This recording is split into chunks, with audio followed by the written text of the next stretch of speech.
Hello, welcome to Hat Trick. I am Jordan Dyler-Coltman. Elliot Tanti and Braydon Dyler-Coltman are with me this week. Welcome back, Elliot. You had a good time celebrating your grandfather's 90th birthday. That's a hell of an achievement. How is he doing? Yeah, he's doing really well. It was really nice. We had family down from Calgary and went for a nice dinner. And amazing thing is not just that we're celebrating his 90th, but that my 89-year-old grandmother was right there with him, standing next to him as he made his speech. So yeah, feel pretty lucky and pretty special to have both those people still in my life. I know not many do. No, that is a heck of an achievement, certainly, and we hope it's one of many, many more birthdays for him and for your grandmother. That's pretty awesome. Braydon, you've got a birthday coming up. It's not quite as momentous, but I have a birthday this year. Yes, I do. Yeah. Another trip around the sun. Happy to be here, and got another birthday. Still making my way through the 20s. This is my final year ahead of the 20s. Yes, let's make sure that's very clear. We have a very busy show for you this week, and we shouldn't waste any more time. Let's get to it. Here's topic one. Okay, so before we get too far into this first topic, I think it's important to take a moment to send our wishes, our prayers, our all of the positivity and love we can to the people of Ukraine, who of course are going through an absolutely unimaginable situation right now. Being invaded by one of the world's superpowers is an unimaginable thing. We can't even really, I think, wrap our heads around from the safety of, North America, from the safety of Canada, that we I think we're getting a very visceral perspective on both what truly fighting for your freedom means, but also what just the life and death situation that humanity is facing in the Ukraine is just horrible to behold. We are going to talk a little bit about some of the peripheral parts of this. So obviously, the most important thing is hope for peace, hope for a peaceful resolution to this situation, that Putin and Russia relents in this just barbaric act of war, and that, cooler and saner heads prevail, and that people's lives are saved. That's the first thing. What's been really fascinating to watch on the outside is the response just around the world to this situation. I think I can't think of a more clearly defined bad guy that we have seen in a very long time. It feels pretty much like wherever you look in the Western world, especially, there is uniformed condemnation of Russia's actions here.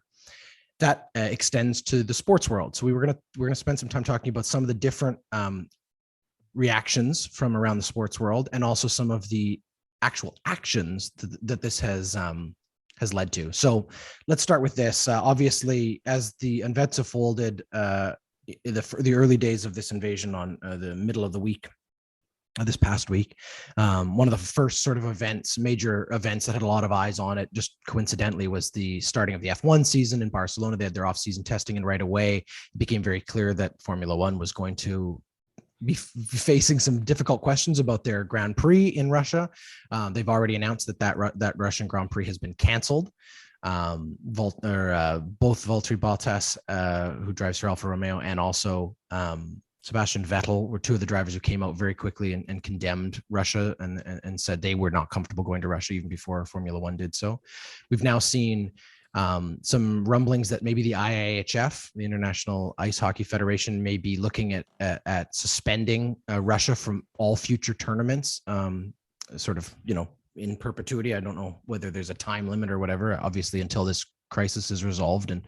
But that could involve the World Juniors coming in next year. That could involve the World Championships at the end of this year. That could involve all of those situations, and having Russia banned from those. That would be a huge thing. FIFA has said they are not going to do that currently as far as World Cup qualifying. Russia will still be allowed to participate in that. However, multiple national federations have said they will refuse to play Russia, even if that costs them a forfeit in their World Cup qualification, which is remarkable. We've seen acts of solidarity, acts of protest at Premier League games. We've seen a team in Germany come out in a very Ted Lasso fashion and remove the Russian sponsor from their jersey as an act of protest. We've seen athletes, including a Russian tennis player, signing the camera at the end of a match in a sort of, traditional way we've often see they autograph a camera lens at the end of the match. He's written "No war, please." Just remarkable acts of this. We did have Alexander Ovechkin, who obviously was asked questions, and he had some difficult time answering those questions. So that's what we're going to unpack here. I'll go to Elliot first. Obviously, you straddle two different passions. I know sports is one of them. Politics, geopolitics is another. Those are things you care a lot about. How has this week been for you, and what are your reactions to sort of not only the news, but moreover, sort of how sports is reacting to it at large? Yeah, I think it's just like anyone else. It's been an incredibly difficult week. It's been very difficult to watch something unfold in front of all of us that is senseless, needless, and as I thought you said, put really eloquently at the start of this segment. Terrible. I've been really impressed with the sports community in general, from F1 straight through to all those many examples that you've listed. I think the way in which major communities have responded is complete and utter condemnation of Russia and their actions. No ifs, ands, or buts about it. Not very often you get that in sports. Usually it's somewhat measured, I would say. But on this front, there seems to be no holding back, and there shouldn't be. I don't think it's a very difficult position to hold, but sports always sometimes finds a way to surprise us at how hard it is for them to do the right thing. But on this front, the majority of, I think, leagues, teams, anyone connected in, I'm very proud of. There are people that are strangely quiet. Thought Ovechkin was really uncomfortable. I think Russian-born players and folks are having a difficult time reconciling this. One, because it's difficult because how much do you ascribe the actions of your leader to someone based on where they were born?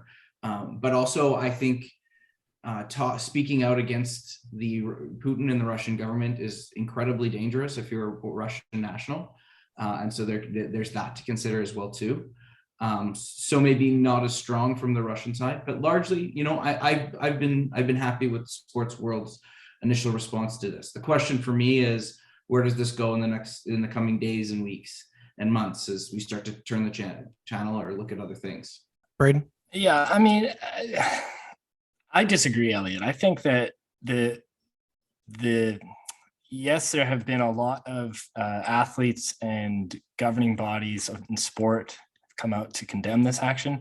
But in terms of going far enough, I think the fact that FIFA has imposed a lot of penalties, but still will let this country compete in World Cup qualifying or playoffs is, I don't think that that's going far enough. I think that is, I mean, when you look at the severity of what that would be for a country to not be able to compete, I think that, like, what are the sanctions for? What are you doing to actually, punish a country or reprimand a country, if not for there to be consequence, and for them to just say, well, you can't compete with your, we see it in the Olympics. You can't compete with your flag. You can't compete with your anthem. You can't compete with the title, but you can still compete.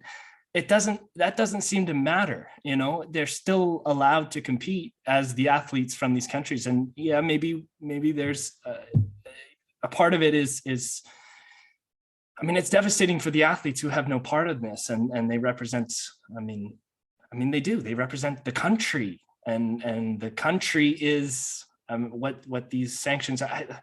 So I'm tied up in feeling like that they haven't gone far enough. That I'm speaking specifically to FIFA, and that we have countries saying, I will boycott these events against this team, even if it means we have to forfeit. like that just seems really, really messed up. It seems like this, what are the sanctions for if not to uphold some sort of consequence?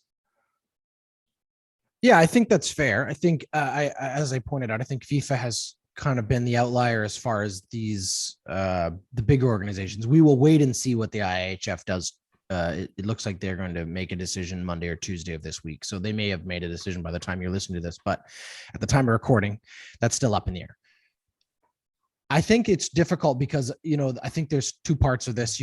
You're right, Braydon. This is you're looking for opportunities to hold the decision makers and leaders of these countries who are making these terrible decisions accountable, punish them by inflicting reputational harm, which is obviously what any kind of sports ban would do. What you're doing is you're causing the people of that country who are supporters of those teams, those players, to feel like this is, that there's some kind of impact on them.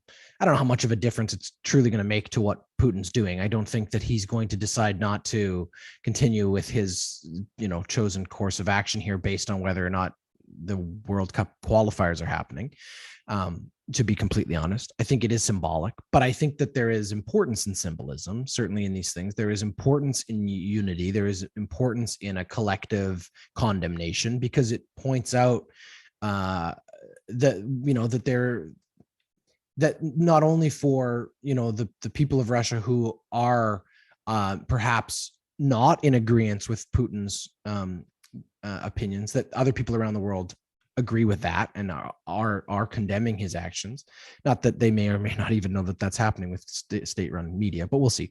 But it also is just an important recognition that, in a world that is constantly feeling more and more divided, we are able to find common ground on these kind of things that are unequivocal, straight evil, and obviously, human life must come first. So all of those things I think are true. I don't know whether it comes down to that. Well, Elliot brought up Ovechkin. It's difficult, as he said, there's a lot of these athletes, especially the Russian ones, who are, kind of prisoners, I think, a little bit of the state in some ways. They become ambassadors for the state. They become totems for those leaders. We've seen that in China. We've seen that in a lot of these countries where, the authoritative leaders or dictative leaders use high profile athletes, high profile artists, high profile individuals, and their relationship to those people as means of selling their message, selling their ideology. And that's part of it. Ovechkin has, let's be straight up, been a supporter of Vladimir Putin, whether that's because it's mutually beneficial. That's probably true. He's probably benefited from being that as a high profile athlete in that country under that regime. But I think he does have a unique perspective where he is not just drinking from the fire hose of propaganda that Russian athletes in Russia are drinking from. He is seeing a little bit of both sides, being on the outside of Russia. So perhaps he has a slightly broader perspective. I don't know. But I also don't think that, again, I think it's difficult because it's wonderful to see. It's important to see that these are happening, that these acts of solidarity are happening. Are they going to turn the tide here? I don't think so. Well, I would love to see those Russian athletes be the ones who are the ones boycotting, saying we're not going to compete for this country. I don't think that we will see that based on what we know of the stronghold there. But when the George Floyd murder happened and the Milwaukee Bucks took a stand and said, we are not going to play our games. And that will upset a lot of people. And that is what we are looking. We are looking for the public who supports us to recognize that this is a lot more than just this, and I can't speak to what the public sensibility around all of this is in Russia, but that's what you hope you want to see from those people you look up to, those athletes, these are all of those, high profile people. Yeah. Well, let's be clear on Alexander Ovechkin right now. As we sit here and talk, his Instagram photo is a picture of him standing with Vladimir Putin. And that has not changed. And they've been at war for 4 days or 5 days or something like that, which I think is a signal enough more than any words that you can say. And Being complicit. And you know what, and I think it says a lot. I mean, I think, you know, Braydon, you're right. There are certainly areas where we could have gone further. There's things where sports could have done more. And wow, imagine that FIFA is the one that isn't going far enough in this. Yeah. Who would have seen that coming? If you can't tell from the tone of my voice, my eyes are basically all the way in the back of my head with the eye roll there. And so, yes, there is more to be doing. I just think this is a serious situation. And I think there's lots of people that have taken it seriously. And that's good. I've gotten to the place now where my standards and expectations for sports leagues, athletes is just so low after the last 2 years I feel that we've had, that I'm actually pleasantly surprised at the reaction and the holistic reaction in general across the sports world. I'll give you one more example though of some concrete evidence of this, as Elliot's sort of alluding to here. Chelsea in the Premier League is owned by a Russian billionaire who is one of the names listed in some sanctions that the EU is trying to have go through, Roman Abramovich.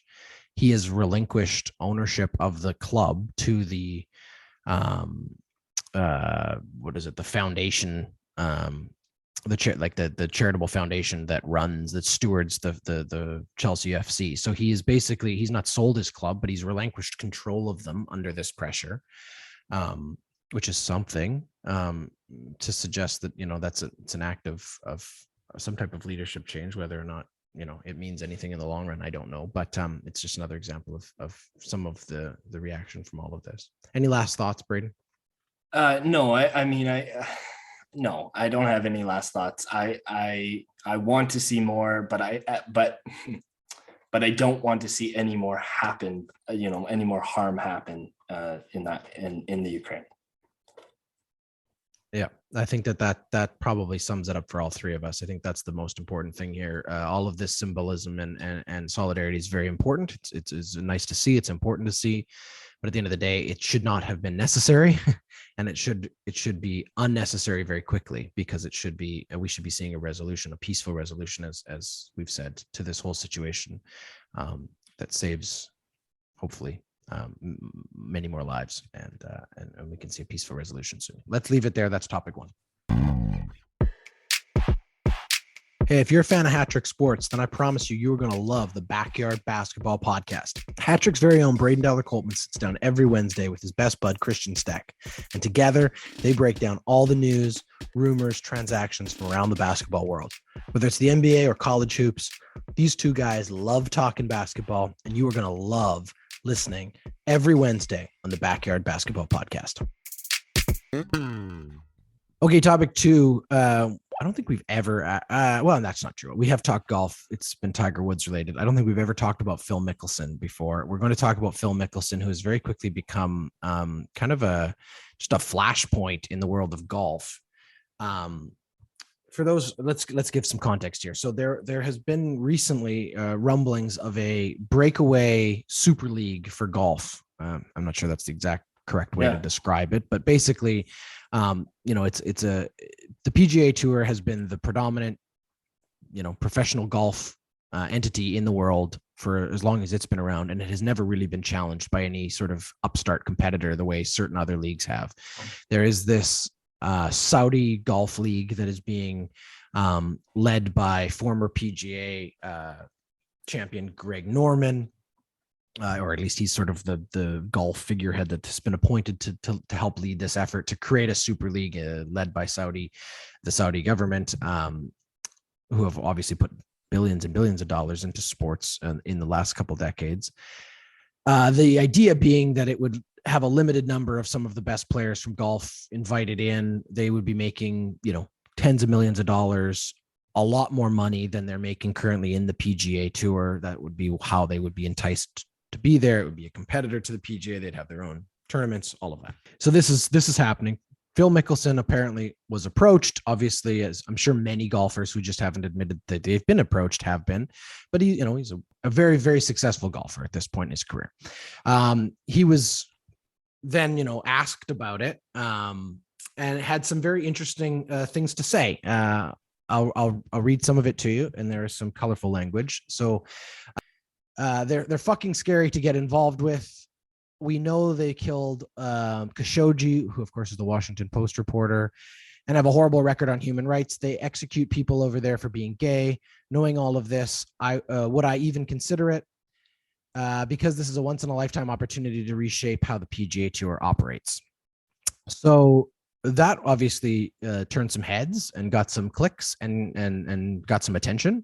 I think that's probably why a lot of people would consider it, because there's money involved, not the PGA Tour side. When he was asked more specifically why he was upset with the PGA Tour, he went on to talk about sort of PGA's strong arm tactics, way they've manipulated players, stolen money. There's a whole bunch of different issues he feels with how the PGA is run, which is certainly interesting. That wasn't taken kindly by both the PGA and other players. Phil Mickelson has never really been like the best, I don't know, ambassador for the PGA Tour.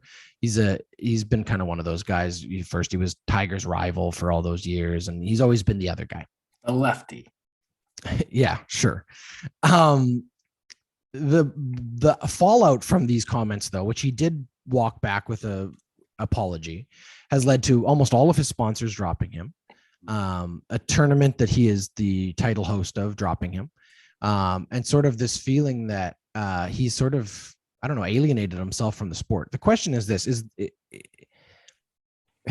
I guess this is where I come down on this. Like, what exactly is Phil Mickelson guilty of here, if not speaking his mind, albeit a little blue? And is he wrong for having expressed the opinions he has expressed, Elliot? No, there's nothing wrong with what he said. I'm sort of laughing at this because it's like, I'm kind of struggling to see what the issue is here, other than he's upset the apple cart a little bit around the way the PGA Tour behaves and the way in which that organization behaves. And I think it is due for a refresh. They've tried this FedEx Cup kind of thing. It sort of worked well, but it's not really landed the way that they'd expected it to. Golf is a game, and particularly tournament golf, is steeped in tradition, but it makes it kind of boring, to say the least. And I think that there are real opportunities, particularly amongst the best players, to do something interesting or try something out. And I think this is, the reaction to this is largely because he's upset, tour professionals.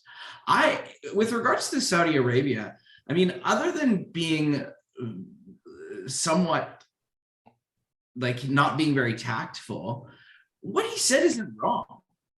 People are executed in Saudi Arabia for being gay. Saudi Arabian government is responsible for killing a journalist, brazenly. He identified all the issues that would be wrong with that type of relationship, and I think and acknowledging things is like, he didn't say anything that wasn't true. I just, so help me understand here what the issue is. I don't see it. Yep. I'm kind of with you on that one. Braydon, what do you think?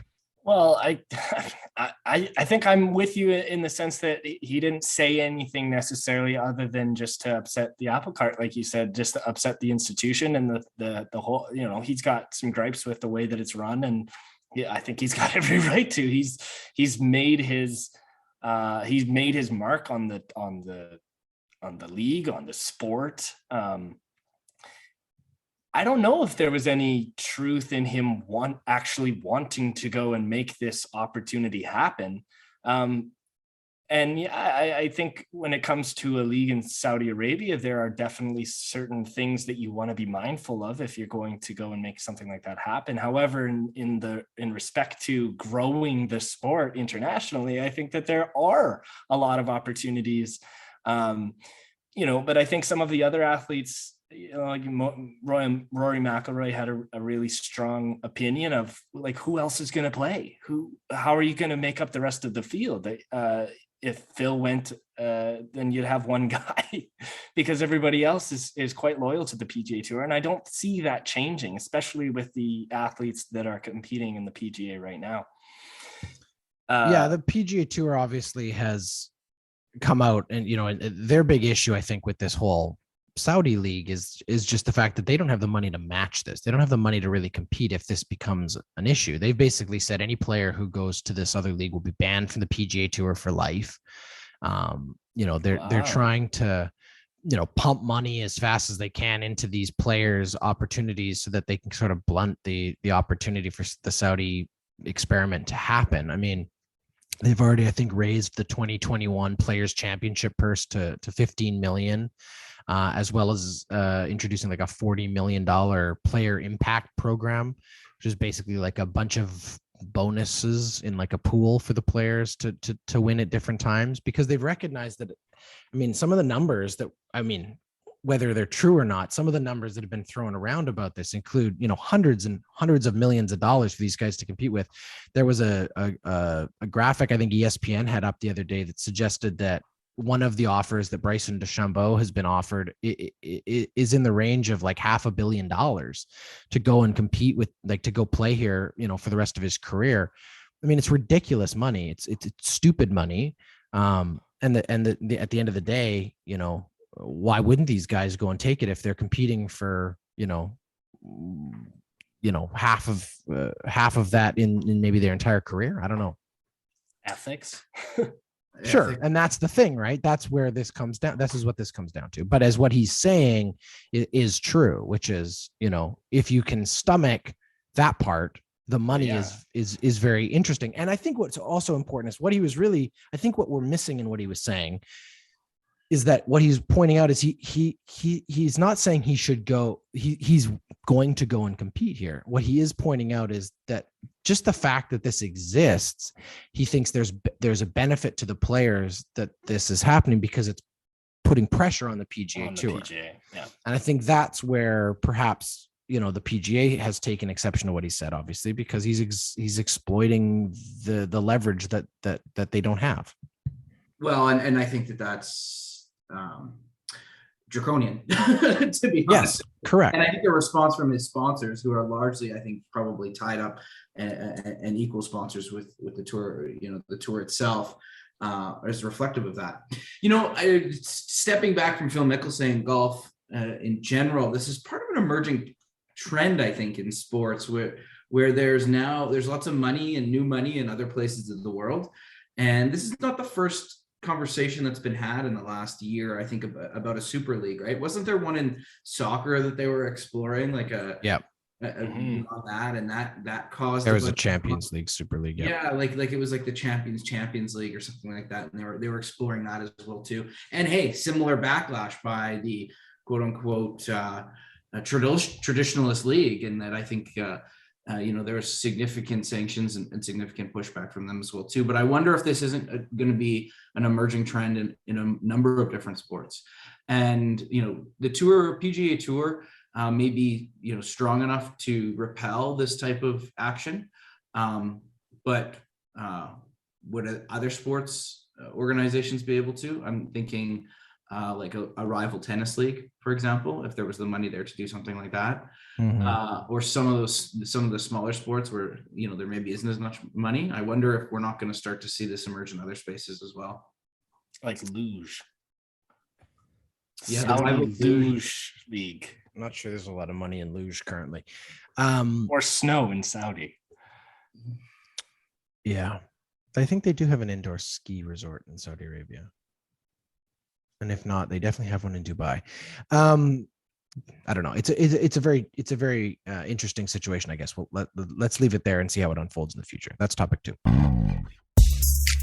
The Ordinary Podcasting Network is excited to announce that we have launched a merch store on our website. The store is full of ordinary swag, including t-shirts, hoodies, and hats. You can pick out something awesome and support your favorite podcast today by heading over to ordinarypodcasts.com. Welcome back to topic 3. We're going to be talking about baseball. And how there was supposed to be spring training today, and that did not happen. We are currently in another lockout. Well, we're not. Well, yeah, no, we're on our 87th day of baseball's first work stoppage since 1995.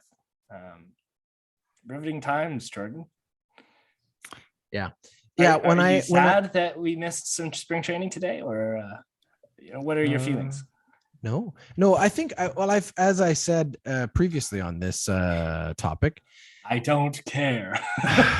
yeah, I don't. But no, it's funny. So here's where I come down on this, and I've said this a few times. I think that baseball obviously is like an incredibly important sport in the fabric of like the American sports landscape, right? Or North American sports landscape. Sure. Its place though, I think, is shifting and has been shifting for a long time.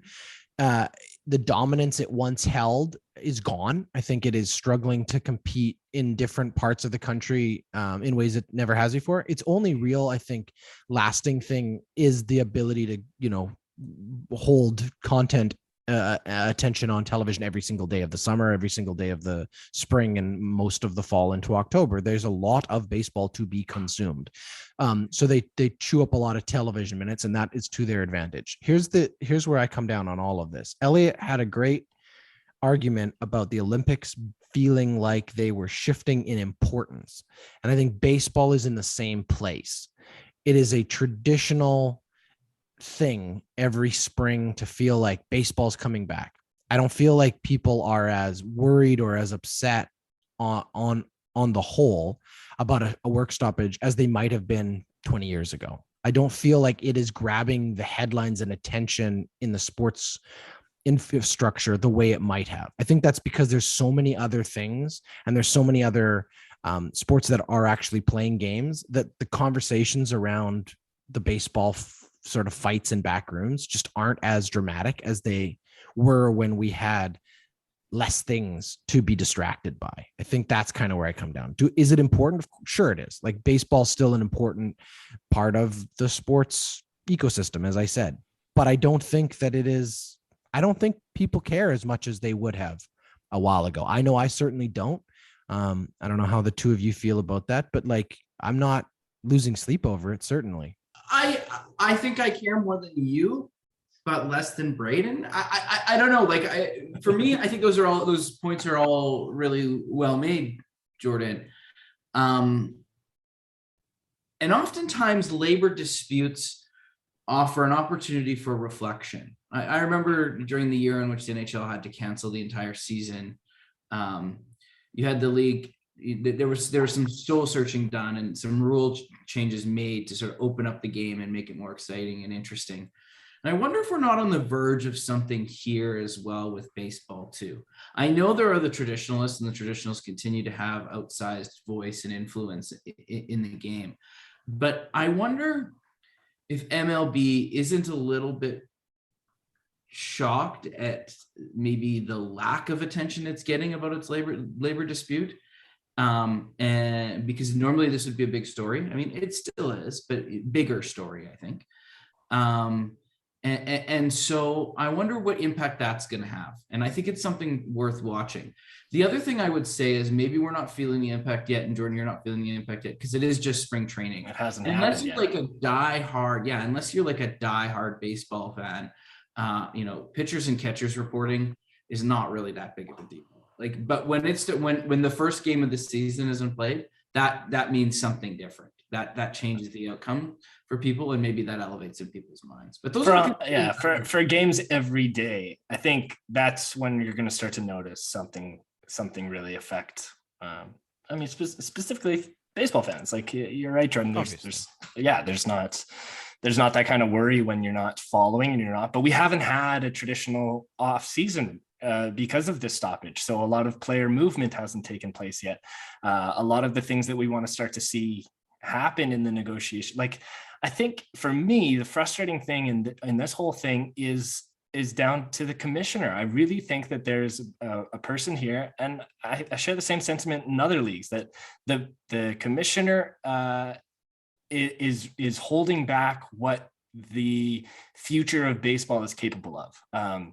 There's just, the fact that the draft still happens like 3 weeks into the season. It's not a lottery system. There's, so, I mean, that's one of the negotiations right now, is that the bottom 4 teams enter a lottery in the draft so that we stop seeing tanking, because that's something that, I mean, we've seen we've seen in a lot of major sports, but in baseball so specifically, because there's so many games and because it's, it really comes down to just that has a great impact on the competitiveness of the sport. I think that there are a lot of things holding the league back, and some of the conversations that are coming out about the negotiations is that Rob Manfred isn't even present, and that he's only present in the last few days because momentum's taking place, or that there's some sort of discussion, and those discussions end after like 10-15 minutes.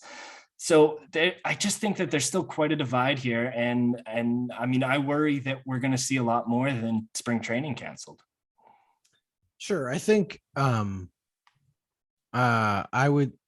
I think that what you're saying is right, especially if you're a baseball fan. There's some concern. I think the thing with like the commissioner part of this is that I think people have a misunderstanding about like what a commissioner's priorities are. People think, I think too often, that the commissioner should be looking out for what's best for baseball, or in Gary Bettman's case, or in Roger Goodell's case, whatever their sport may be.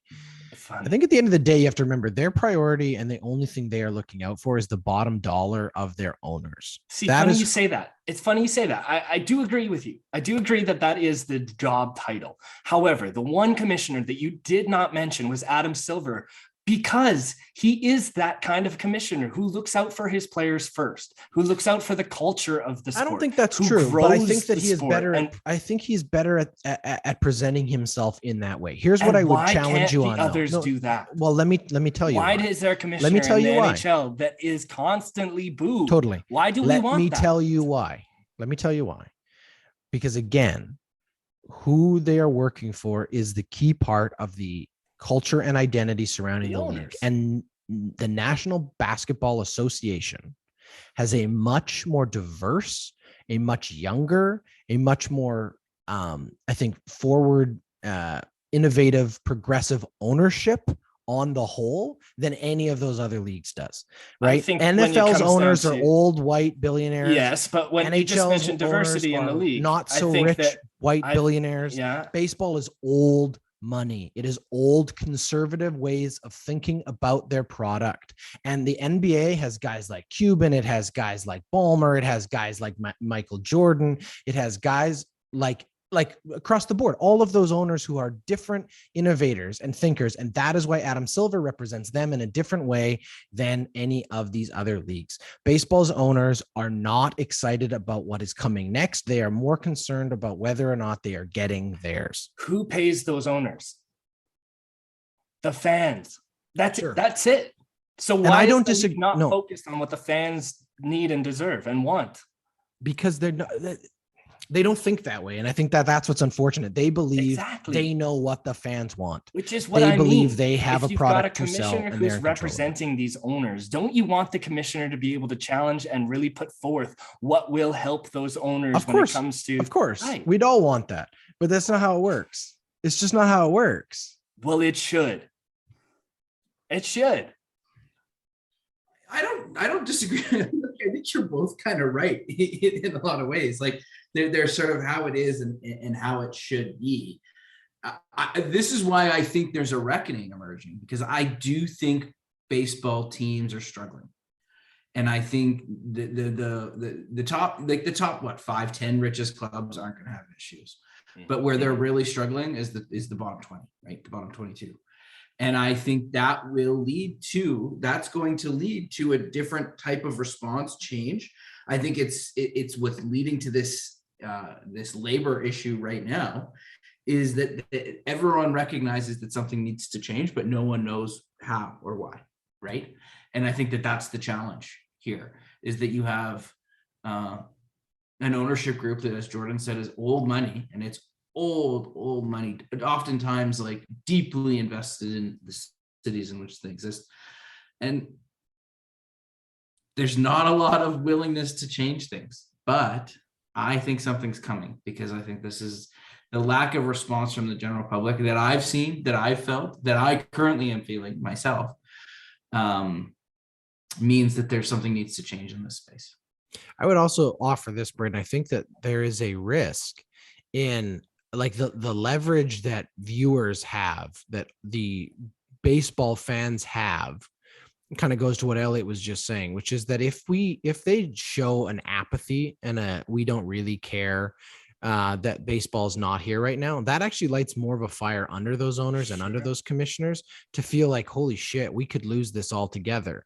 I think that's what they felt a little bit during COVID, when it was like, oh, we might not play and people might not care.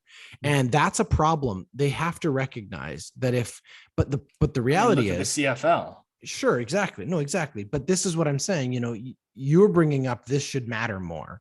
People should pay more attention to this. And my argument is that may be true, but in doing so, in letting this become talking points on Sportsnet or on SportsCenter or on, whatever the talking head shows, the more attention they give to it and make it feel like this is a thing or something that people should care more about, the more that gives the advantage or leverage, I think, back to Major League Baseball, as opposed to them recognizing that the ground underneath them is literally shifting and they either change or they will continue to feel the decline, I think, that they've felt in the last decade.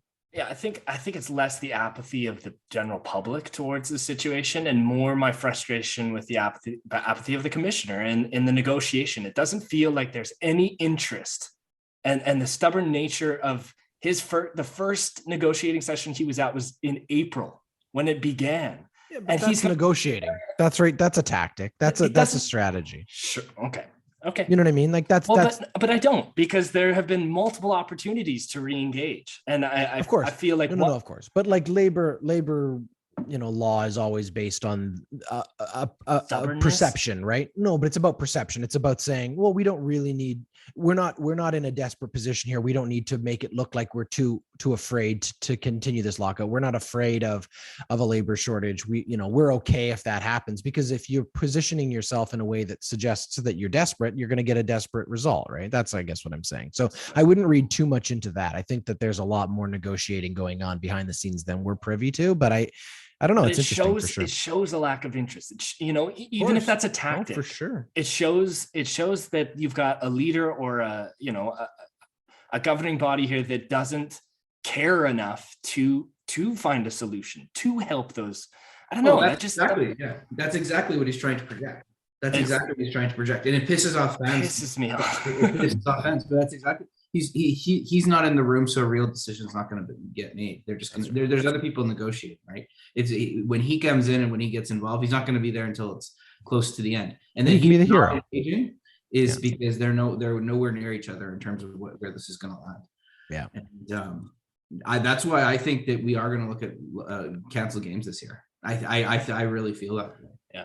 I mean, it could be an opportunity like we saw in the bubble with the NBA to see a shorter season, which could actually be a good thing for the MLB. Knock on wood, it doesn't happen because we all want to see baseball as long as we get it. But and there is more room for doubleheaders. So I don't think we're going to lose as much baseball, but heck, if Manfred's doing what he's doing, we could lose the whole season. All right. Well, I guess we'll leave it there for now. We'll wait and see what happens as it continues to evolve on us. Thank you both. Another good show. One more time, we want to wish all of our prayers and hope for peace for the people of Ukraine. We are thinking about you. We are desperately hoping that this is resolved soon, and with as little further bloodshed and loss of life as possible. So we'll leave it there for now. Thanks everybody for listening. We really appreciate it. We hope you have a great rest of your week. You can follow us on Instagram, Twitter, and Facebook. If you don't already, please subscribe anywhere you get your podcasts. That's Hat Trick.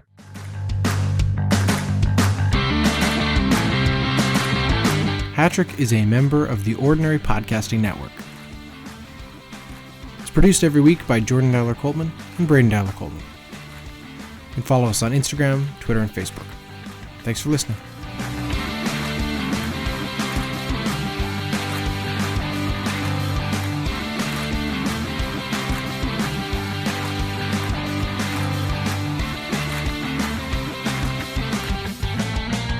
To acknowledge that the lands on which our conversations take place include Treaty 6 territory, the traditional meeting ground and home for many Indigenous peoples, including the Cree, Dene, Soto, Blackfoot, Métis, and the Nakota Sioux peoples, as well as the unceded territories of the Coast Salish peoples, including the territories of the Musqueam, Squamish, and Tsleil-Waututh nations. We acknowledge the many First Nations, Métis, and Inuit whose footsteps have marked these lands for generations.